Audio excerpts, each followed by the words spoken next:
Never confess, we cannot falter in the battle.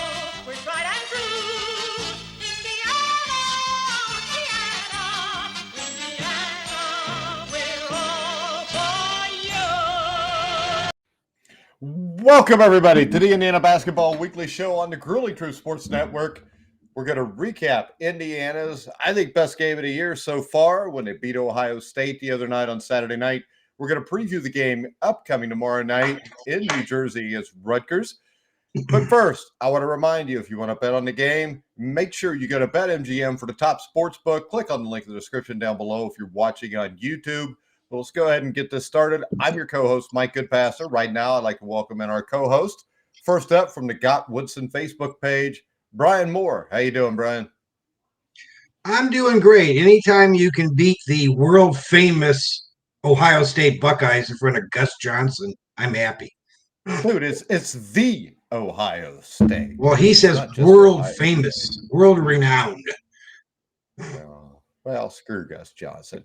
And, of course, from 1981 national champions, 1981 Big Ten champions, 1980 Big Ten champions, 1979 NIT champions, and the 1978 or 77 Lawrence Central Bears, who lost in the Sweet 16 to a little school called Aurora, Indiana.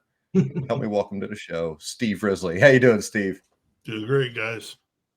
I give you that big introduction, and that's all I get. All right. So you would have cut me off. I said two more words anyway.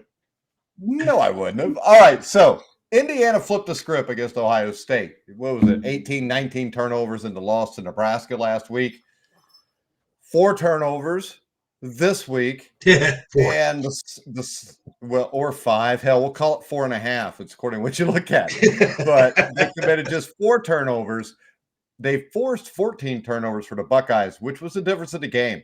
That discrepancy led to a 22-5 advantage of points off turnovers. This was a completely different game than what we saw at Nebraska, Brian. Oh, yeah. I mean, you hit the nail on the head, flipped the script in so many ways. I mean, I was looking at the stats from the Nebraska game, and, their guard scored 71-21 against us. Our guard scored 21. Against Ohio State, it was 31-32 in our favor. I mean, everything was different about this game. Yeah, and Steve, I mean, this was the first game where I saw what I thought was actually a decent basketball team. And Xavier Johnson, after a rough start the first game, came out and played really well. Yeah, I mean, they showed continuity amongst themselves in their play. They were so how many assists did they have? 16 assists, which I like to see. It was a good game all along. I tell you, I think Ohio State is struggling a little bit, but Indiana made them struggle big time in this game. I thought they did everything the way they need to. My concern would be they pretty well relied on 5 players. You got 5 players with over 30 minutes in the game. Through a full Big Ten season, that's going to wear down your starters pretty quick. Gabe Cupps goes from playing 33, 34 minutes to 4 minutes, and now he's not even taking a shot, period. And we've all talked about development, but I'm thrilled to see Xavier Johnson play as steady as he did, show some leadership. All in all, I think Xavier is going to turn out to be a big key to this team. Yeah. I know Brian and I were pretty high on him. He said give him a chance. Mike, you were ready to cut him last week. Yes, I was ready to cut him, Steve. I said cut him. I just said I don't want to hear any excuses. And the thing is this, the first game, he couldn't do anything because he got in foul trouble right away. He only played 14 minutes. This game, stayed out of foul trouble, had 1 foul, played a lot smarter, 34 minutes. And I'm smart enough to know this. I'm not a huge fan of Xavier's just from past things that have happened. But this is a guy that's played 6 years now. So if he's matured and this is what we get every game, which is how it should be if he's going to be the leader of this team, and let's face it, we haven't seen a leader of this team so far, but if he can play like this team can become relevant and get to the NCAA tournament. So I don't like the fact that Gabe Cupps only played 4 minutes. That's just because of the fact that He is a guy that defensively is really good. And if all of a sudden he's getting 4 minutes and that's the way it's going to stay, I have an issue with that. Also, Anthony Walker and CJ Gunn. CJ Gunn had 24 minutes, and CJ Gunn played great in this game. Now, Walker, not as good as he has in the past, but Walker brings energy. He plays really hard. He's a good defender. But CJ Gunn just played 14 minutes in the past 2 games against Kennesaw State and Nebraska. He played 24 minutes in this game. And I think by far, Brian, this was his most impactful performance in an IU uniform. Oh, most definitely. I mean, I think this is the most points he scored in a Big Ten game in his career. Now, he scored more. I think as high as 11, but the confidence is there. I mean, once he sees the ball fall through the hoop, between his offensive abilities as a shooter and his defense, I think his defense is very underrated. I think he's a very good on-ball defender.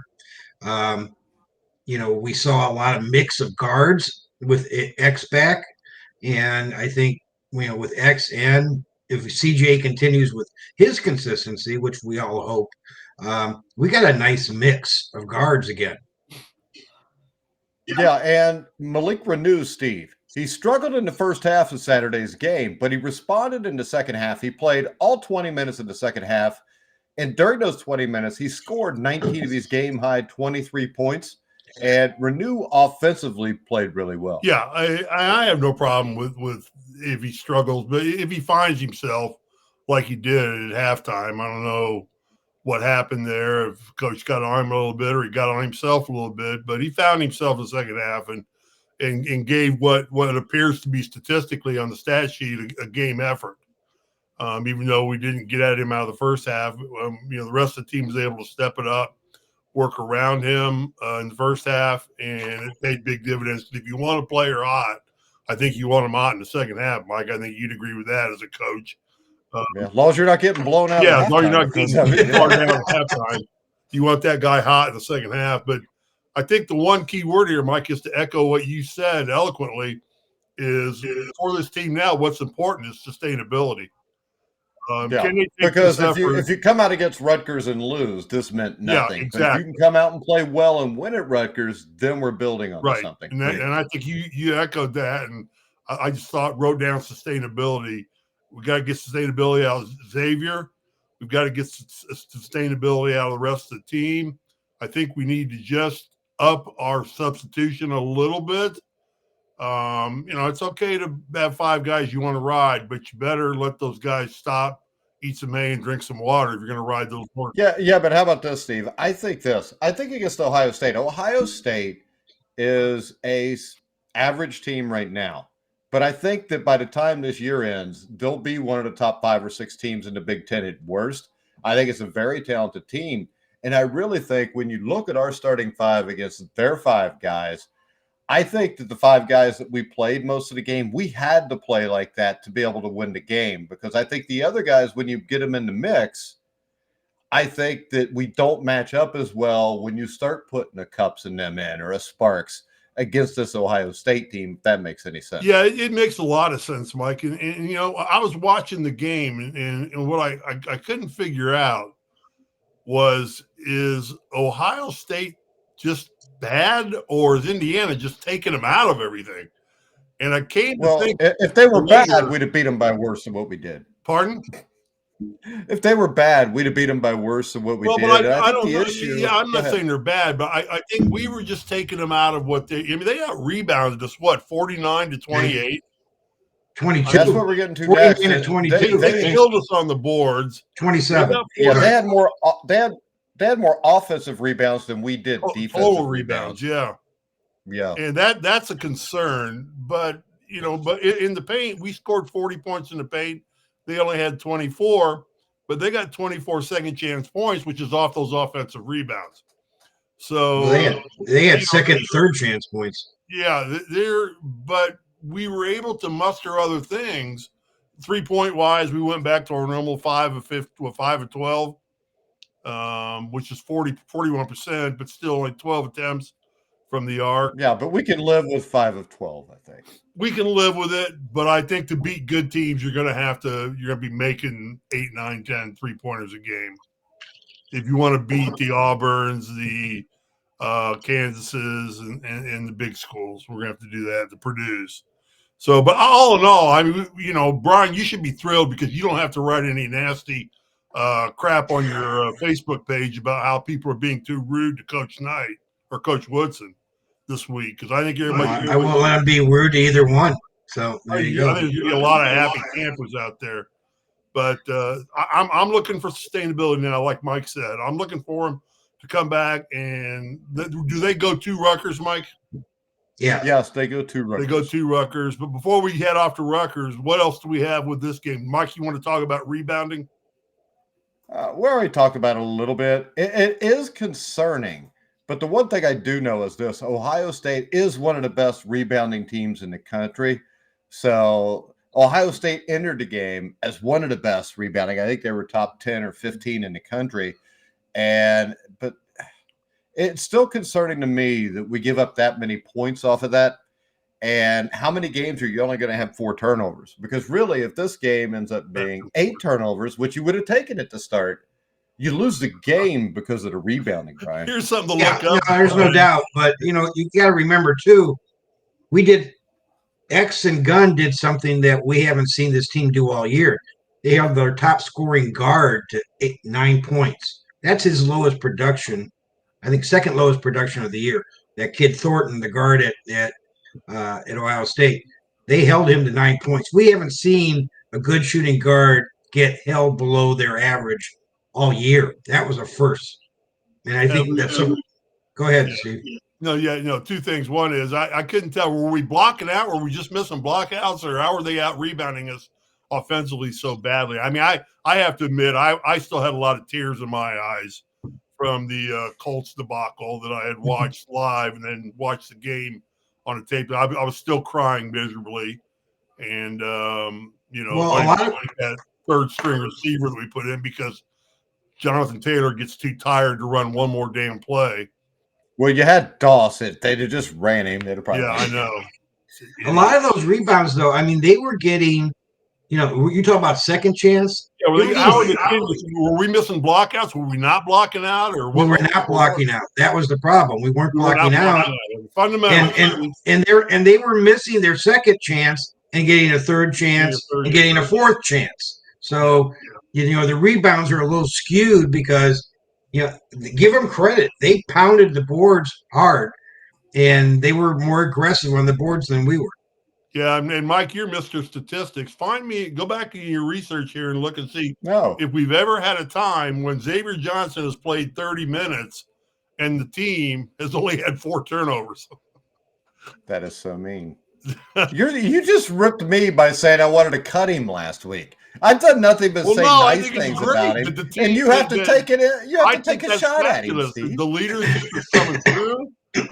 It's what we all knew this team needed was Xavier to come in and be a leader.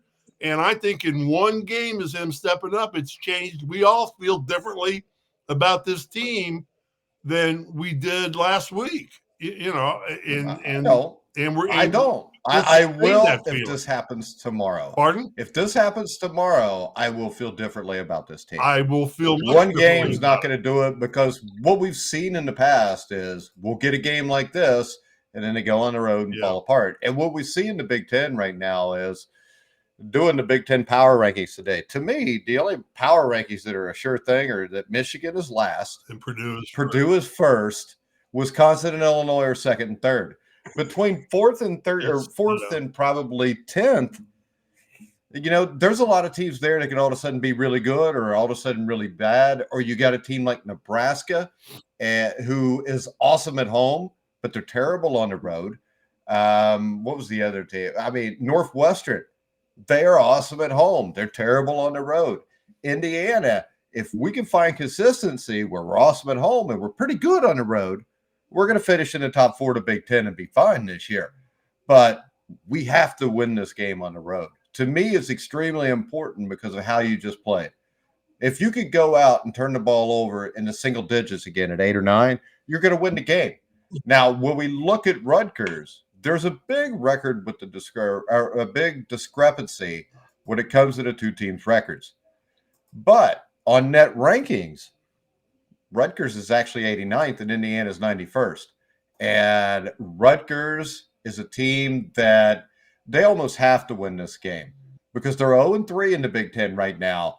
And they go to Michigan State after they play us. So, and like I said, right now it's Ken Palm. Ken Palm, Rutgers is 89, Indiana is 91. And this may be a good matchup for Rutgers because they're a really strong defensive unit and going up against a team that struggles to convert from the outside. So they rank 13th in defensive efficiency in the country. And you've got Hyatt and Mag, who are strong physical defenders on the wing. And you got Omiura, who is a beast inside under the rim. And the way to attack a defense like that is ball movement and outside shooting. So this game does concern me a little bit, Brian, because it does look like it's more of a favorable matchup for Rutgers going in. Well, yes, but don't forget the fact that their pace is very slow. They're not a great 3-point shooting team. So at least until tomorrow. But I'm sorry, I don't see it.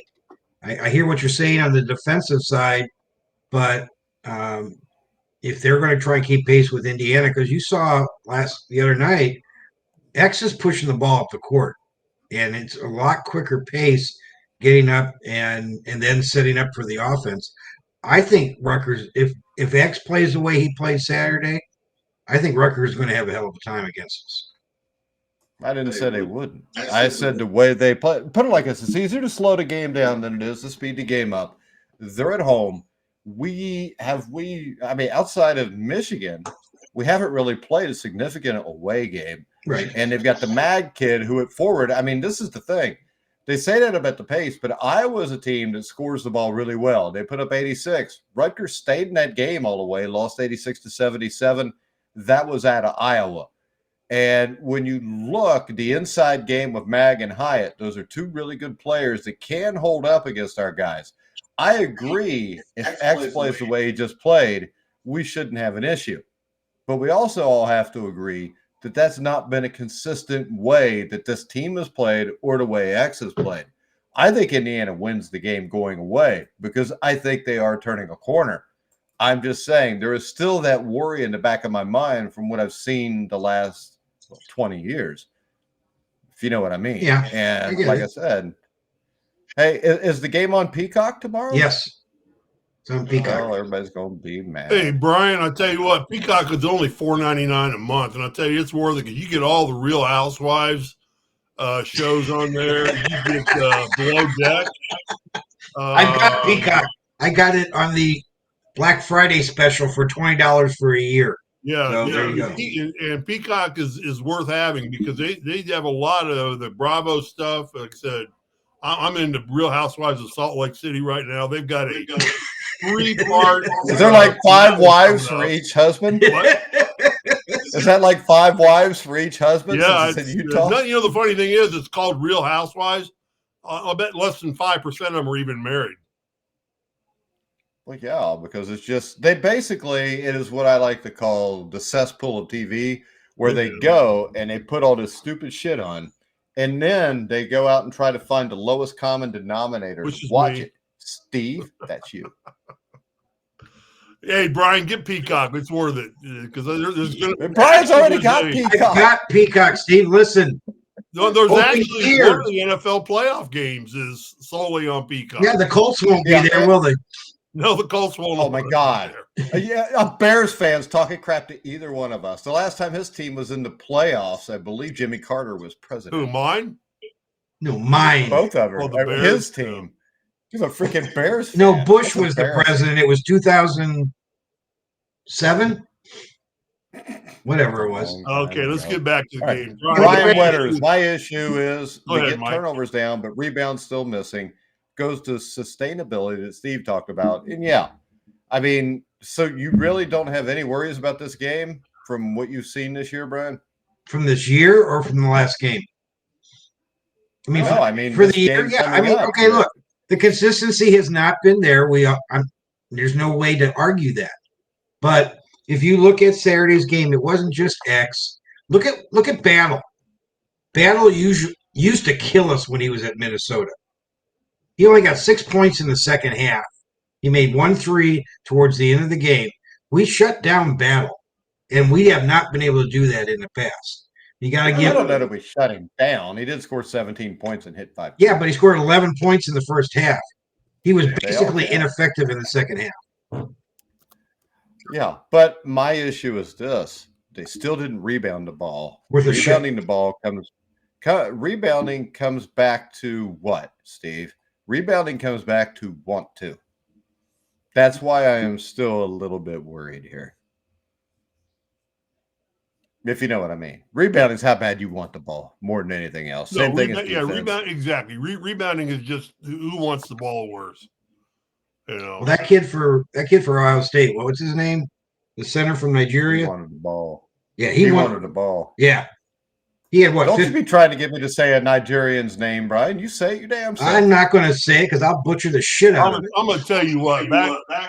Okpara. Yeah. Rebounding was so fun because you could stick your ass into somebody and just knock them out of the way real quickly every time you wanted to. And nobody was going to call crap that way. You didn't need to flail with your arms or anything. You just turned them back to in and stuck your ass right up wherever it needed to be and got them out of the way. All right. We got another Brian Wetters says McKenzie doesn't deserve to start. At least that was the impression from the Ohio State game. Brian, any opinion on that? No.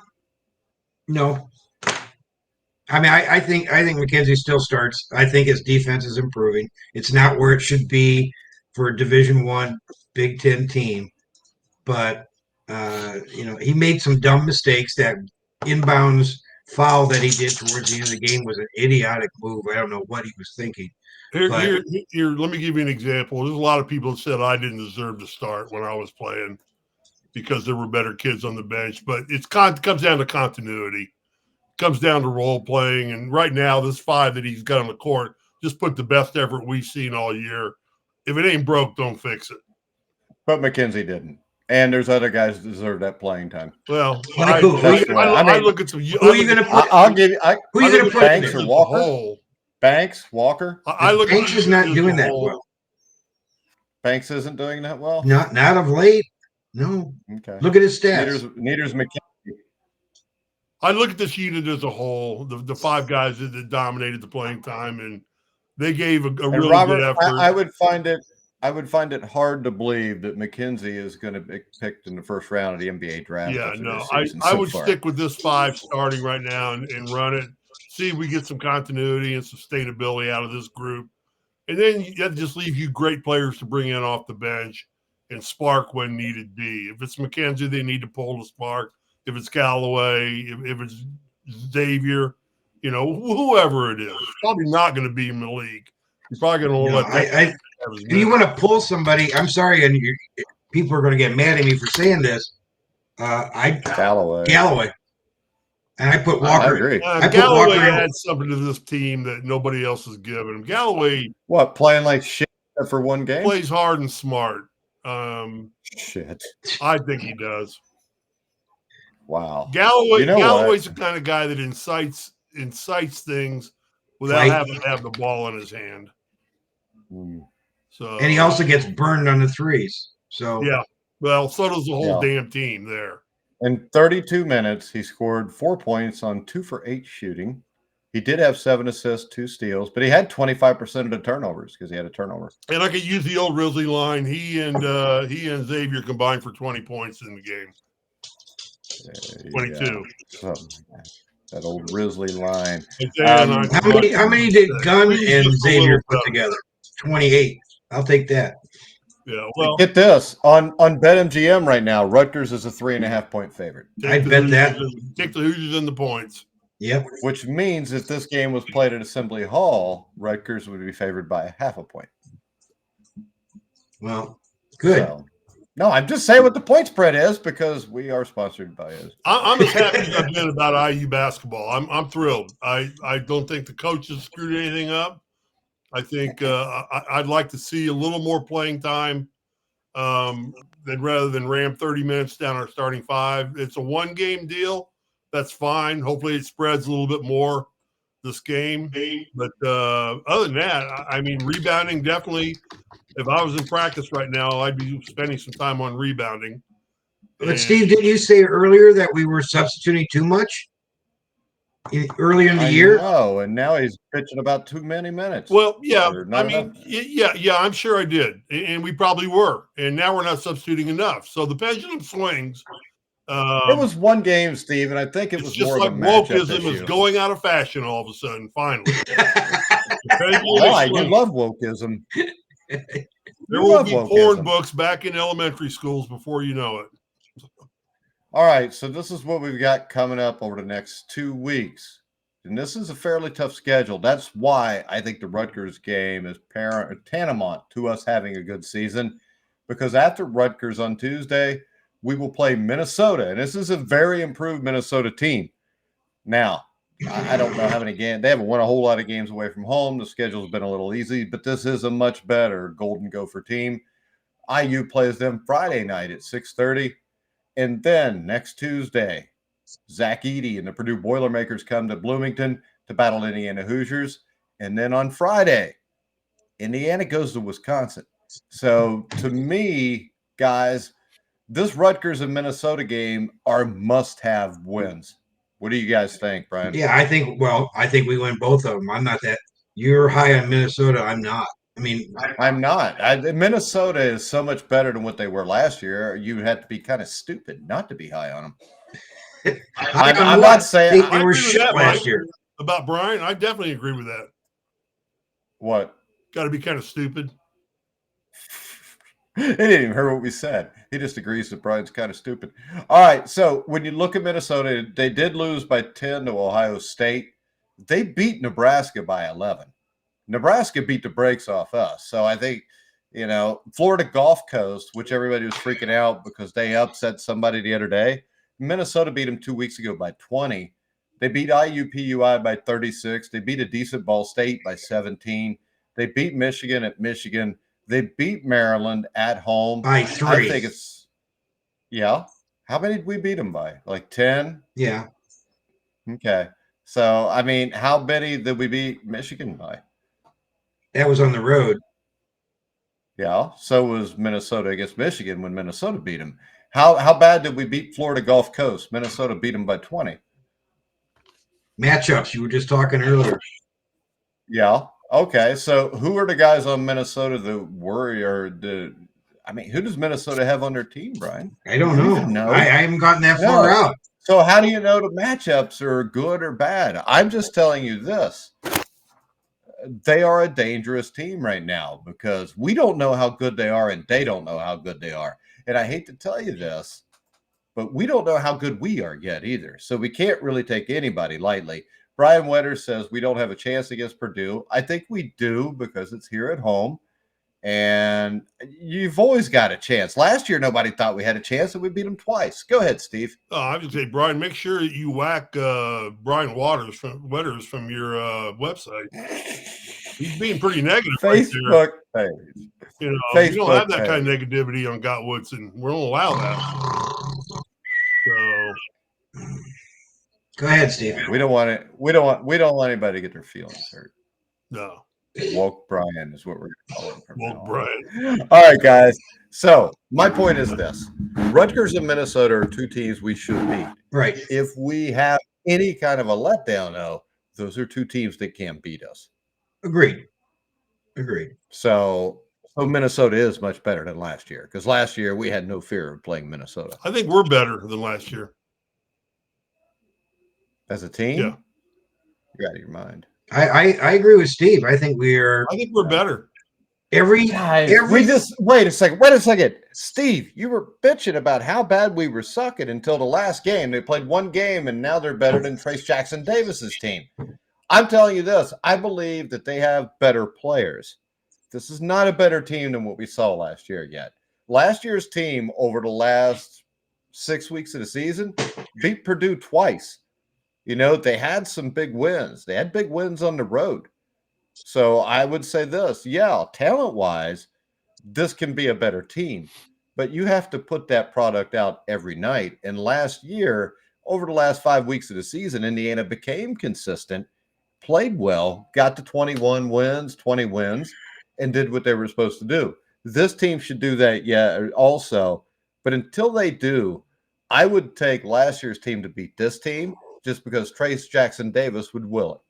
Well, here's where I agree with Steve. Last year was Trace Jackson Davis and Jalen Hood-Schifino. If you shut those guys down, the game was lost. Every game we see somebody new stepping up. One night it's Galloway, one night it's Ware, one night it's Renew. I mean, you can't just key in on one player on this team. But Trace Jackson Davis showed up every game. There weren't many games where he didn't play well in the last 4 or 5 weeks of the season. Did. I'll give you that, Mike. There's no doubt about it. Yeah. So, I mean, I think to me, I'd rather have the team that's got one dude that is the best player on the court that can will your team to win. Because right now, I don't see that one dude that consistently will your team to win. Brian Wetters is maybe my favorite now. I'm sorry, Robert, because he agreed with me. TJ team's strong last year. I like Brian. Let's see what Robert's got. I like Brian too. Yeah, I like everybody. I like You don't like Mike, me. Brian. Still playing inside out. Not sure we're better yet. Subbing Renew for TJD. So, yeah, Renew is good, but he's not Trace Jackson Davis. Well, no, but he hasn't learned either. But I think if he stays another year, he could end up being better than Trace. What he's got to learn is when he's down the game. I don't know if he'd be better. He'd have a more complete game. Well, I think he's got better feet. He's got better outside range. You still got that foot fetish, don't you, Brian? Yeah. I thought you got away from that. You went to that psychiatrist. Yeah, it didn't work. All right. All right, guys. So what do we think? Indiana versus Rutgers. Brian, give me a score. Mike, you're such a heel. 80-70. 80-70. What do you think, Steven? Yeah, I like that score. I like the spread. I'm going to go just to be different. I'll go 70-60. Okay. I will say Indiana 77, Rutgers 69. There you go. I said it. 69. That's the first time we've all. All right, guys. You're in that mode again, aren't you, Mike? We all picked Indiana last week. Okay. Hey, Mike. What? You ordered my hat yet? Ooh. Oh, fuck. I forgot about that. You got to let me know what hat you want. I'm not ordering some gay NASCAR hat. No, I sent you a text message. It's on sale right now. Is it a 2-for-1 deal? Can you send me one? Nope. It's a white Colts hat. Never mind. Fitted 7 3/4. It's on sale at Fanatics for $30. I really don't see it, Steve. It's on there. I may have sent it to you and Dan. No, the last one I got from you. Yeah, you didn't send it to me. Send it to me again. The only problem about Fanatics is they'll charge like $15 for freaking. I know, they're ridiculous. So I'll probably just go to the mall and pick out the exact same hat at that size. But I don't know if there's Colts hats around here. Lids has it. I don't know if there's not too much Colts stuff around here. Well, hey, are we going to get a prediction on tonight's championship game? You know, Mike, I'll tell you what. I'll even go. If you want to get me a fitted Bengals hat, I'd wear it proudly too. No, I don't want you to. You're a Colts fan. Stay with it. Okay. And Brian Wetters, nobody ordered a $50 RMK shirt because it costs $50 and it's a shirt. Jeez. Am I wrong here, Brian? Have you not paid more for a shirt than that? No, I have never paid $50. Well, that's because there's no because there's no bingo that's worth buying a $50 shirt for. Once again, you're a freaking Bears fan, dude. Yeah. The last time you want me to reel off the names? You want me to reel off the names that I've got? Butkus. Yeah, name me all your great quarterbacks. Bobby Douglas. There you go. Oh, Jim McMahon. I'll give you Anthony Munoz. Anthony Munoz was better than any Chicago Bear that ever lived because Anthony Munoz was the greatest left tackle to ever play a game, and it's not even questionable.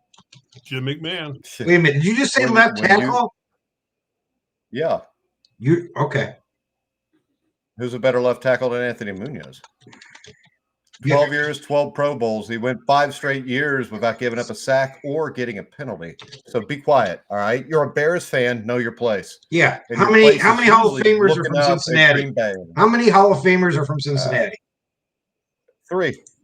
How many do the Bears have? How old Well, are the Bears? How old's the Bears franchise?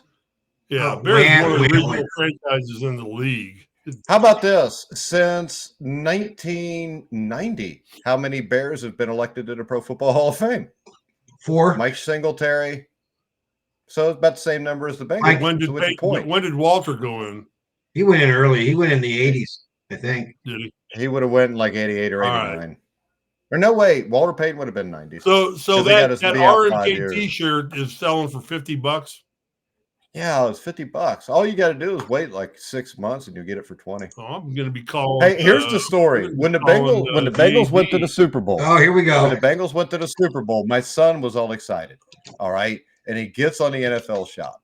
He buys a hat for $50. He buys a hoodie for $90. He buys a t-shirt for $60. Now, I told him at the time, chill out. When the Super Bowl's over, win or lose, all that stuff will be on sale in a few months. So June of that year, I get a thing. Hey, all this Bengal stuff's on sale. I bought the hat for $12. I bought the hoodie for $20. Bought the shirt for $10. I spent a total of $44. He spent $200. That's because I'm older and smarter, and kids never listen. I think this, Brian. I got a plethora of emails right after the Colts lost from fanatics and everybody telling me all Colts sale all Colts crap half price. Well, Brian got that text like 2 months ago. All right, so tonight, Washington. Just give me your pick, Steve. Washington versus Michigan. Who you got? I want Washington, but I'm going to go with Michigan. Mr. Brian. On Jim Harbaugh's last game as a coach for Michigan, I will say Washington 28, Michigan 27. Ooh. All right, and I'll say this. If you watch at 7 o'clock tonight, you can watch my Pick'em show, which was 5 minutes long picking the game. But I think this. I think Washington wins the game. I think what people are missing here, that Michigan choked against Alabama. Just Alabama choked worse. They couldn't snap the ball to their quarterback. It lost them the game. Well, Michigan's not sacking Penix 5 times. They sacked the Alabama quarterback 7. Yeah, okay. Washington has the best offensive line in college football. They have the 3 best wide receivers. They have the best quarterback in college football. Yeah. He's better than Caleb Williams. He's better than Drake May. He's better than all these guys. Because he plays at Washington. I mean, that's basically it. They gave it to Jaden Daniels, LSU, who had phenomenal numbers, but Michael Penix throws the deep ball as good as anybody I've seen. And the thing people are missing is if you look at Michigan, they played Ohio State and gave up right around 30 points. And that was really the only good offensive team Ohio State played this year. So everybody that Michigan played, Michigan's non-conference schedule was asked. The Big Ten was asked. The only good teams they really played were Penn State and Ohio State. And those are ground and pound teams. They've not faced the West Coast offense that can throw the ball. And the thing people forget is when you see Big Ten teams play running teams, they usually get dominated. They also get dominated by speed. And if they can't get to the quarterback, if Washington's offensive line can block, and if Dylan Johnson is healthy running the ball, Dylan Johnson, over the last 4 weeks of the season, against all top 10 competition, was the best running back in college football. If he's healthy and Washington can run also, I think Washington jumps them early, which they have to jump them early. They can't let this turn into a slow ground and pound game. But I think if Washington can score first, it will be huge. If they make Michigan play from behind, they're going to make Michigan uncomfortable. I think Washington wins this game 34-30. I think it's going to be a great football game. And I think if Harbaugh wins the game, he definitely leaves. If he loses the game, I think it's 50-50. Because I really do think that he wanted to accomplish 2 things, and that was establish dominance over Ohio State, which he has, Buckeye fans, and to win a national championship. So, but don't you think this is his best shot at winning a championship? If he doesn't win tonight, Do you think he's got another shot at it?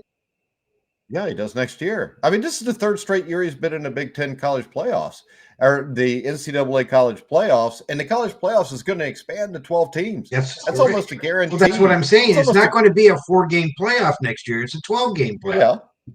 But what I'm saying is he's still going to be in the playoffs if he stays there. And if he misses it, it'll be every once in a while like Nick Saban does. You know, he's built a program there that's going to reload. They don't have to rebuild. Well, then why didn't he sign that $105 million contract? Because he may be able to get more money somewhere. Did I read somewhere where the playoffs this year has 6 automatic seeds? I don't know. I haven't even looked into what they're going to do next year. I'm sure whatever it is. It's 12 teams is all. At large and 6 automatic seeds. Yeah. Well, would be like the ACC, the SEC, the Big 10, and the Big 12. Automatic. That's 5. Two other that's smaller 4. conferences. That's 4. Yeah, that's only 4 because remember the Pac-12 really doesn't exist Pac-12 anymore. is dissolving. Yeah. Essentially, the Pac-12 is dissolving. So it'd be nice if the Pac-12 could win a national championship in their last season. Yeah, it would be. And I also think it's what gives Washington a shot because I thought the best team in the country was Oregon. And I get to go see Indiana play at the Rose Bowl next September 14th. We'll see if you do that or not. You're always saying that. Here we go. This Brian says Harbaugh he's leaving because of the NCAA nonsense. I don't think he is. I think he's going to leave because he wants to go win a Super Bowl. I mean, the guy's a great NFL coach. He's a great college coach. He's one of the best football coaches that ever lived. Mike, while we're on the subject, Belichick. Yeah. What about him? Does he stay in New England? Does he retire? Does he go another place? I think he gets traded to Washington. Oh, traded place. Yeah, he'll have to be traded because he's still under contract. Oh. And Washington is interested in trading for him. If I was Bill Belichick, I would say the only way I would go to Washington is if they change the name back to Redskins because that Commander stuff is stupid. I think he retires. I don't think there's any chance he retires. I don't think so. I think he dies coaching like Bear Bryant. Well, Bear Bryant didn't die coaching. Bear Bryant died a month after he retired. Yeah, so did Joe Paterno. Yeah, those guys. Well, Joe Paterno, was kind of forced out because of that little. Right after they got done coaching, they said goodbye to the world. I think Belichick's in that mold. He'll coach. See, I don't believe this by Brian Wetters because he says Belichick should leave. Someone said he's not relatable. This is a different era. It's not. He won a Super Bowl 3 or 4 years ago. How's it a different era now? And the thing is, when you watch his teams now, his problem was he sucked as a GM. He always did. They never drafted well. But the thing about Bill Belichick is, if you watch that Patriots team this year, they had absolutely nothing. End of the year, they're going to Pittsburgh and winning against a Steeler team that didn't lose again after that. He's beaten the Denver Broncos in Denver to knock them out of the playoffs. And really, he has nothing to work with. But the dude still, it's not like he's getting pounded by the Carolina Panthers 30-3 every week. And if I'm New England, I would never fire him because you're not getting a coach like that again. And if we look at all the young coaches that get hired, invariably 80% of them fail anymore. All right, we got an NFL show. We talk about all this on. Oh, we still got a lot of people watching. Oh, do we? Okay. Yeah. All right. And the NFL show will be Thursday night at 7:00. Robert, let's go IU. Same back at you, Robert. Tomorrow night, the Indiana Hoosiers will play. We will be here Wednesday, guys. Sounds good to me. Okay. They good? You want to go Wednesday at 5:00? Brian, get Peacock, man. $4.99. Brian's got Peacock. I've got to get Peacock. I've got the Peacock. There's a good one. I just don't like to pay for cock. Real Housewife Ultimate Girls Trip is on Peacock only. We watch Yellowstone on Peacock. Yeah, you can watch Yellowstone on Peacock. That show's perverted. There's nudity and bad words in it. That was really stupid. That was a stupid move, Brian. They didn't think Yellowstone would be what it was, so Paramount just sold the rights to it. He told me to stop talking about football. Now we're talking about Yellowstone. And then they wish they got him back. They just finally got back. Maybe we'll have a weekly Yellowstone show. That'll be 4 episodes and then take 6 Yellowstone's months coming off. to an end in 5 episodes anyway because Costner wants to go make his movie. Well, he has to. He went through a divorce. He's got to make more money. Yeah. Oh yeah, he probably is almost. How bad is it when you give your wife $300 million in the divorce? Yeah, right. Well, it would be kind of cool because that means he's probably got at least another 400 or 500 Exactly. million.